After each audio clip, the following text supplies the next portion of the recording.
What's up, guys? I have so much to show you in this segment here. This is Steel Forged in Fire.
Hey, Sword and Knife friends, thank you for joining me today. As you know, I did a review on a Hira Zukuri blade architecture sword from Cando Swords, which is this bad boy right here, okay? Very, very happy with it. And I also did a review of the Kukri House historical review, and also I promised you I was going to take this out of the box and show you some cutting videos, and I did that as well, so I'm going to be showing to you in this video. I received some new tatami mats fulfilled by Amazon, and I was a little skeptical to see how they would be or whatever it is, so I had promised you I would do an unboxing, wrap them up, and test them out and show you what I did. So that's exactly what I did there. So before we get into that clip of the video, guys, 22 veterans a day take their own lives. We're growing awareness on this channel for that horrible statistic.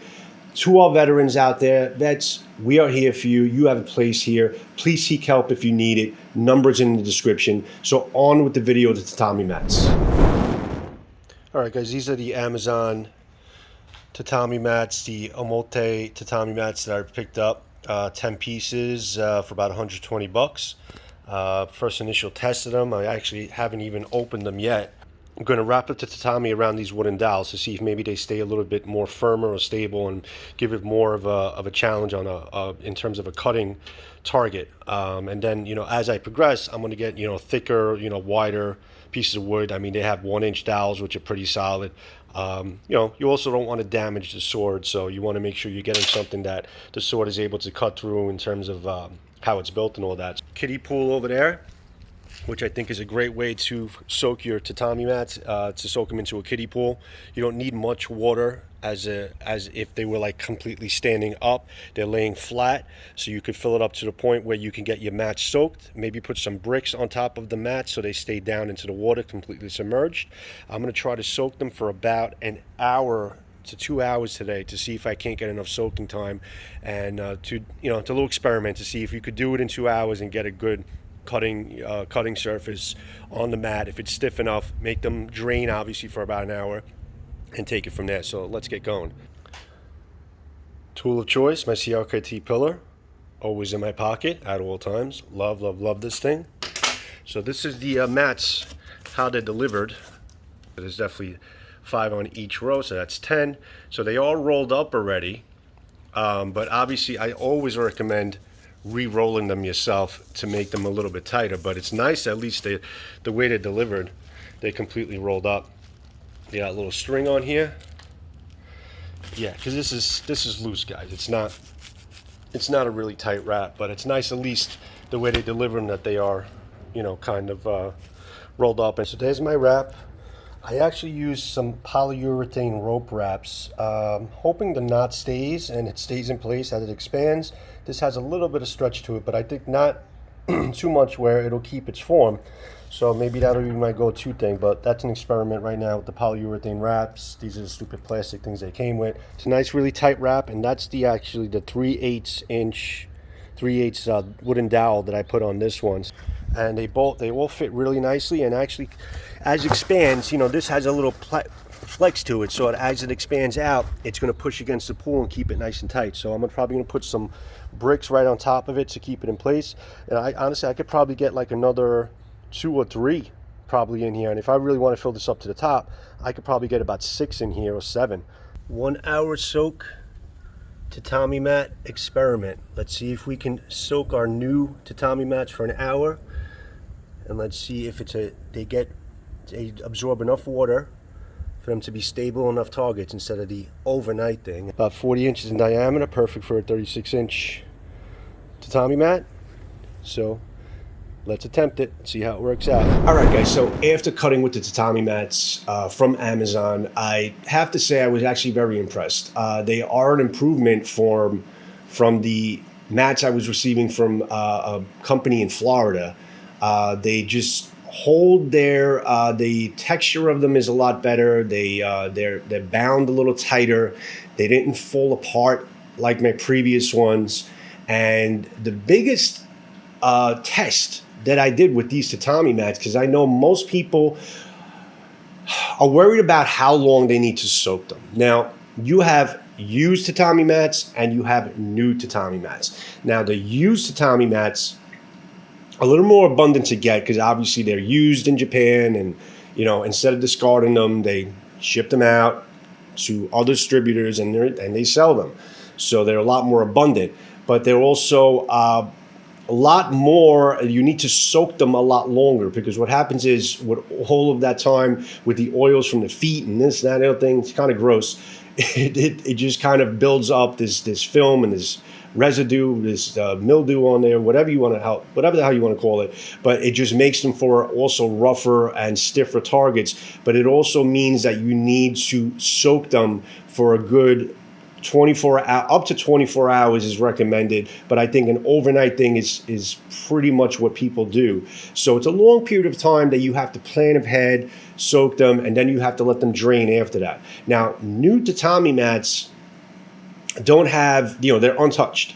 So soaking them generally should be a lot less. Now, I know that some people have also been soaking them overnight, and again, time is of the essence for me. I'm a busy guy. I'm an editor. I'm a full-time job like everybody else, has their own life, and they want to enjoy tamashigiri and cutting, and you want to be able to kind of pick up and go for the most part and not have to plan, a week in advance. All right, I'm going to soak them for 12 hours and then I'll do cutting this time. It's nonsense. So if you are receiving new tatami mats like the ones I got from Amazon, which I am very happy with, I did an experiment where I soaked them, as you can see, I think I actually did them for about 2 hours. I said 1 hour, but I did them for about 2 hours, let them stay a little longer. And guys, they were absolutely fine. In that 2 hour time frame, they soaked up enough water for them to be very stiff targets. I wrapped up into the middle the oak wooden dowels. Now, tatami mats in general, tamashigiri with tatami mats, I am very fond of, okay? Because it gives you the sense of a human target. It sounds horrible, but it gives you the sense of a target where you can cut through flesh and bone, okay? Without doing exactly that. And what the tatami mat itself, many layers of tatami mat would simulate the flesh of a target. Okay, the wood core in the middle would simulate bone, so it would simulate a human target, as back in the day. So listen, we're trying to kind of visualize what these swords were able to do back in feudal Japan and whatnot, and this is how they practice and still practice tamashigiri, to practice the strength, durability, edge retention, and ability of the swordsman to be able to get to certain targets. So having a wooden core with the tatami mat wrapped around it makes for a very good, realistic target. Okay, so I did use the tatami mat in that fashion. I cut with my Zukuri our blade architecture from Cando Swords, and I got to tell you, it did a really, really good job. Now, the only problems that I had, which I am going to be watching the video with you, and I'll narrate it, and I'll tell you what's going on, was my edge alignment. I had kind of an off day, okay?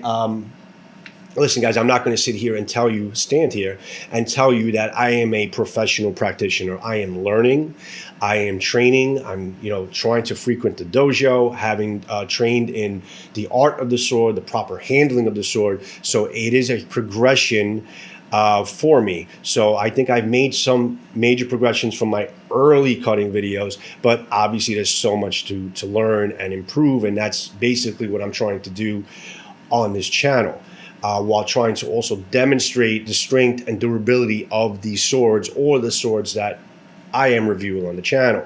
So a little disclosure, put that aside. So did have a little bit of an off day where I wasn't kind of angling with, I wasn't close enough to the target, and I was hitting the target more with the upper end of the sword, where it should be more of around this end is a sweet spot where you should be hitting. So I was hitting with the upper end of the sword, and I kind of took a bend on the sword, not major, but a little bit of a bend, which can be taken out, can be fixed, and that shouldn't be a problem. But I got to tell you, this thing took it like a champ. But let me shut up. I'm going to narrate the video for you, and I also obviously cut with first initial cuts with the Kukri, okay, with the Kukri Scourge Apocalypse from the Kukri house. So I was very excited to work with that. So let me show you that video. I'll narrate it along with you, and let's watch it together, shall we? All right, so guys, as you can see, I'm cutting with my Kukri for the first time. I'm showing it off there a little bit, trying it out. First initial cut. Now, guys, here is the Kukri, okay? Love this piece. I really absolutely love this piece. This will not be my last cut with this thing. I'm going to be doing extensive cutting videos with this thing. As I said to you, it just really feels great in the hands. The one thing about the Kukri, though, is you really need to know or learn how to swing it. Now, I am not really a very good one-handed weapon guy. I'm usually with the katana, the two-handed. So there's a little training you need to do to learn how to use one-handed weapon during tamashigiri practice, cutting practice. But this specifically, the blade contour of the Kukri, you need to know exactly how to swing it. Now, what I've read videos, you kind of have to hold it, okay, like an okay sign right here, and kind of just snap it in your hand and catch it with the last three fingers here. So you got to kind of snap it in, and you got to hit it with this beef of the blade, the beef of the blade right here, and kind of cut into your target. Now, what I think I was doing was I was more slicing into the target to the upper edge of the blade. Now, before doing this video, I was actually going to discuss the sharpness level of the Kukri and the Bowie that I received from KHHI Nepal. Now, I don't think it's too much of a sharpness issue. I think it's more of a form issue as far as how to cut with this thing the right way to kind of snap it into your hands and cut with the proper edge of the blade, which is something I'm going to be training on. I'm going to be learning and practicing, and I think I'll get a lot better in using the Kukri, because it's not something you could just pick up and cut with. You really need to kind of learn how to snap it, learn the proper edge alignment, and I'm also used to a longer sword, so I was kind of too far away from the target where I really had to get into the target, okay, and kind of initiate the cut. So that's why I think I had an issue with some of the cuts being a little bit more slicing as opposed to fully cutting all the way through it. And you'll see that in the video as I show it now. So if my edge alignment was good, actually that's a great angle cut. Okay, you see that basically I was slicing into it. I wasn't into the target as well. That one's a little bit better. Perfect edge alignment, perfect angle. Those are pretty good cuts. Very happy with how this thing handles. I really am. There's a slice and there's something else there. So before I get into tatami mats, that particular target was a heavy, thick foam target that I reviewed also. I'll put the associate link on there if you're looking to purchase it from Amazon. It's I believe it's the supplier is Cando. There are other products, but the Candos usually have the best deals. Very good target, very satisfying to cut, and it'll really help you practice kind of your edge alignment, your angled cuts. Okay, it's great for katana. It was great for the kukri. I had no issue, I had no question that this thing was going to get through that. It's not a very hard target, but you need to have proper edge alignment and proper cutting angle to be able to get cleanly through the cut. So it's a great practice tool, and it is really satisfying to cut through these things if you check all the boxes. Here's the initial cut, tatami mat. Got through that pretty well. The angle was perfect. I was actually very, very happy with that cut. But that was probably the best cut that I did. All the cuts after that, I was holding back a little bit as opposed to kind of getting into the angle of the cut with the kukri. And whenever if I was to do that, I would definitely get through the cut a lot better. Now understand, guys, this is a wooden core in this tatami. So it is more of stiffer, harder target, okay? Again, human layers, wooden core, bone. It's definitely a harder target. Now, the purpose of these historically for these kukris and how they're still made is as a lethal weapon. It's made to cut. It's made to amputate. It's made to do all that stuff. And I think I demonstrated, at least in that cut, that it was able to cleanly get through the wooden core and all of the tatami mat around. So it was a great target to get into. Unfortunately, I was kind of holding back and I wasn't getting into the target. I was cutting with the upper point of the blade, and I was slicing and kind of pushing the target as opposed to using the meat of the blade right around here and kind of just cupping the target and doing the initial cut with the snap. So now we have cutting with my Zukuri architecture from Sino Swords. Now, I was very happy with how this thing performed. I really was. And if you notice those, that beautiful attire I have there, my shorts and my half dojo outfit with my white ass legs. So, it's amazing how when you see yourself on video after the fact, you can be like, oh, what the hell was I thinking? But I digress. That's what it was. It was a hot day, 4th of July, and let's go on with the video.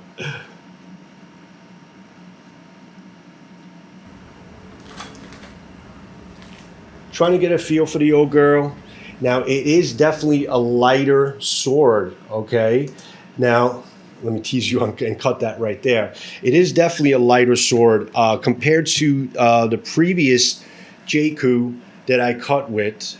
This is a longer blade. It's a 30-inch with the habaki. It's 31 inches, and this is a much wider blade. Okay, I'm loving this blade. This was actually one of my favorites. My favorite katana from Jaku. This is actually a much wider blade. If you notice, it's the same width all the way down, which makes it very heavy. Okay, it's also a longer suka. It's about a 12-inch ska or handle. Along with the wider blade, it just makes for a much heavier sword. So from cutting from this to going with the light and agile, shorter blade and different blade architecture, the Zukuri, it's a lot finer of a blade. I was kind of taken back a little bit as far as how nimble it was. I'm very happy with the weight and the height, the length of the blade. I think I kind of found the sweet spot, per se, as far as what works for me. Okay, first initial cut was pretty good, and we could have been a little bit better. Excellent edge alignment, excellent angle cut, exactly what I wanted to see. Now that, I think, was the cut that kind of gave where the sword took a set. It took a little bit of a bend. And I think that's because, honestly, number one, it's a harder target. The wooden core definitely causes a lot more pushback on the sword. The upper angle of the blade right here, and I noticed it, from seeing the video, I was cutting right here, and it kind of just, with the extra force that you're hitting into and kind of have to push through, if I was to cut with the sweet spot of the blade right here, I don't think I would have taken a bend. But I got to tell you, this thing took it like a champ, man. I mean, I went with a magnifying glass, absolutely no edge rolling, no chipping, nothing whatsoever. It really went through the target like a champ. Now, what I think is this particular Hira Zukuri architecture and the formation of the blade is probably not the best blade to be cutting through a wooden core, but I think for all intents and purposes, this thing really did take it like a champ. You know, finish up the cut there. This was my best angle cut of the day. Really, really impressed with that cut.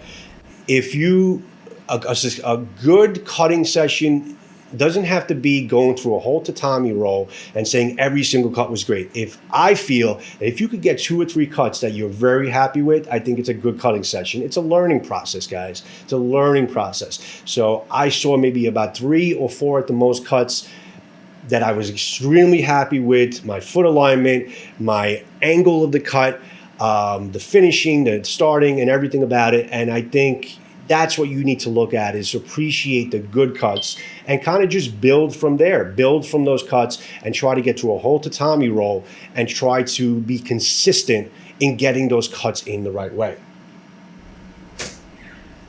There's my uppercut. Always had a problem with that. I was very happy I achieved that pretty well. The angle could have been a little bit better. Finished it up there with a cut right over the head. That could have been angled a little bit better. That's a little bit of a slice. Okay, now I went with the foam rolls to see how how the katana handled that and how my angles were. Perfect angle there, very good angle cut. Again, very satisfying to cut these things, guys. Nice angle there. Could have been a little bit lower there. That's a perfect uppercut. Awesome. Nice cut there. Not too bad, not too shabby. Now this is the point, guys, where I noticed there was a bend in the sword, okay? After I kind of put it in, I kind of noticed there was a bend in the sword there. Wasn't very happy about that, but okay. So, what my biggest concern with the Sino sword was the fact that after cutting, my biggest belief is the fit and finish of the sword will show after you have a cutting session. Now, this was also a very aggressive cutting session. There's a lot of force put onto the blade, a lot of vibration that goes all the way down into the tang, and that's where you would see if things are loose or jiggling, and if the fit and finish, if they did a good job in the fit and finish of the sword, because that is one of my biggest concerns and my biggest preferences in acquiring a katana is I want a good fit and finish. Traditionally, how a Nihanto has always been a very good fit and finish on the sword, and that's what my belief, that's my preference on every katana that I receive. So noticing basically the sword, I noticed the Suba is extremely tight, the Habaki is extremely tight, the Seppas, the Fuchi, the Kukri-Hira, everything is extremely tight. The Ito, there's absolutely nothing wrong with the Ito. No loose band, still tight as freaking hell. Okay, the blade, again, no edge deformations. Yes, it took a set, took a bend, but I would blame that a little bit more on myself on not cutting with the meat of the blade on a hard target. So I think if I was to cut with the meat of the blade and get through that cut with the meat of the blade and come in basically into it as far as instead of kind of stepping back and kind of stepping into it a little bit more, I think I definitely would have, the sword would have taken it and not take the bend. So, but it's a slight bend, guys. It's not like a huge bend. It's something that you can kind of just, stick it into a log and kind of just bend it back into place and it should be fine. But it's definitely a usable sword. I am going to be doing much more cutting with this. Very happy with the how agile it was. Very happy with the height. I love the blade architecture. I'm not going to be afraid to push this. I just have to make sure that I am definitely cutting, with the proper edge of the blade and also keeping my edge alignment the correct way. Listen, any sword can bend. Doesn't matter what you have. Any sword can take a set. If your edge alignment and if your edge alignment is not good and you're not cutting with the right side of the blade. So I am extremely happy with this katana so far. First initial thoughts of the Kukri. You guys know how much I love this thing. I love the handmade quality of it. It's overall a very beautiful piece. I mean, this thing, no damage, no edge. I don't even have to tell you. There's absolutely no chipping, no nothing. I mean, it went through hard targets. I pushed it, not to its limits. You know, I don't know what the limit is of this thing, but this thing is perfectly fine, like I didn't even cut with it. Any problem I had with the cutting with this kukri, I will blame it on myself and my lack of know-how of how actually to cut with this kukri, which I am going to be, practicing with it. Many more videos I'm going to do cutting with this thing. This is so much fun to cut with. It's so much fun to cut through tatami mat with. The sharpness level that it came out of the box, I think, is enough. They did give me, the right sharpness level. Me personally, being a katana guy, I like a sharper edge. So keep that in mind if you're receiving kukris or any other type of blades. They do give you a sharp edge if you request it. Sharp enough for most people to get through their targets. And again, if I was able to get through the target the right way, I don't think I would have any problem slicing. It would get through. It wouldn't push through it. It would slice through it. So again, I'll blame that on myself. Me personally, what I would do is, instead of kind of completely recontouring the edge, I'm going to run this through some fine belts and just kind of hone the edge a little bit and make it a little keener, a little smoother. And I think it'll improve this kukri a lot more. Then listen, as you cut with it, the edge is going to have to be worked on. But for the time being, out of the box, I'm very happy with the sharpness level of it. Now, I have been speaking to Donnie B all day. He's been speaking about his knives. He's been very happy with them out of the box in terms of the sharpness level. He never found a reason to have to resharpen them out of the box. He takes them out of the box, cuts with them, and is very successful with them. So I don't think there's any issue with the sharpness level that the Kukri house is giving you.